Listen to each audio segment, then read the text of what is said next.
ఇంత ట్రామాస్ని ఇట్లా హీల్ చేసుకోవాలి, ఇట్లా నాకుండే మాస్కులైన్ క్వాలిటీస్ ఇది, నాకుండే ఫెమినైన్ క్వాలిటీస్ ఇది, నా మాస్కులైన్ ఫెమినైన్ని బ్యాలెన్స్ చేసుకున్నాడు, నా మాస్కులైన్ ఫెమినైన్ని సేమ్ ఫ్రీక్వెన్సీ మ్యాచ్కి తీసుకొచ్చినాను, యూనియన్కి వచ్చినాను, ఆ తర్వాత మాస్కులైన్ ఫెమినైన్ రెండుగా లేకుండా మెర్జ్ చేసుకున్నాను. ఇదన్నీ ఇన్నర్ వర్క్, ఇదన్నీ మీరు చేయాలి.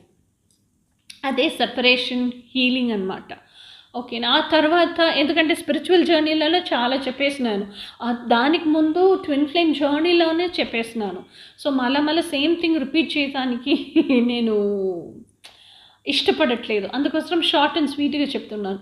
సో ఇన్నర్ వర్క్ అనేది మీరు మీ హయ్యర్ వర్షన్గా ఎట్లా వస్తున్నారు, మీ సెల్ఫ్ ఐడెంటిటీ ఏంటి, మీ సెల్ఫ్ లవ్లో ఎట్లా బతుకుతున్నారు, సెల్ఫ్ ఇమేజ్ ఎలా క్రియేట్ చేస్తున్నారు, సెల్ఫ్ వర్త్ గురించి ఎట్లా తెలుసుకున్నారు, ఆ సెల్ఫ్ వర్త్తో ఎట్లా బతుకుతున్నారు, సో ఆ సెల్ఫ్ కంపాషనేట్ అయిన లైఫ్ ఎట్లా ఉంటుంది, ఆ సెల్ఫ్ వర్త్తో సెల్ఫ్ ఎస్టీమ్ ఎట్లా క్రియేట్ చేస్తారు, ఆ సెల్ఫ్ ఎస్టీమ్తో సెల్ఫ్ కాన్ఫిడెన్స్ ఎట్లా వస్తుంది, ఆ సెల్ఫ్ కాన్ఫిడెన్స్లో ఎన్ని నేర్చుకుంటే అంతవరకు సెల్ఫ్ ఎన్లైటెన్డ్ పర్సన్గా ఎట్లా ఉంటున్నారు, తర్వాత సెల్ఫ్ ఇంటిగ్రిటీ పట్టుకొని సెల్ఫ్ ఎంపవర్మెంట్ ఎట్లా వెళ్తున్నారు, సో ఆ ఇన్సెక్యూరిటీలో నుంచి మీరే మీకు ఎమోషనల్గా ఎంత సెక్యూర్డ్గా ఉంటున్నారు, ఎమోషనల్గా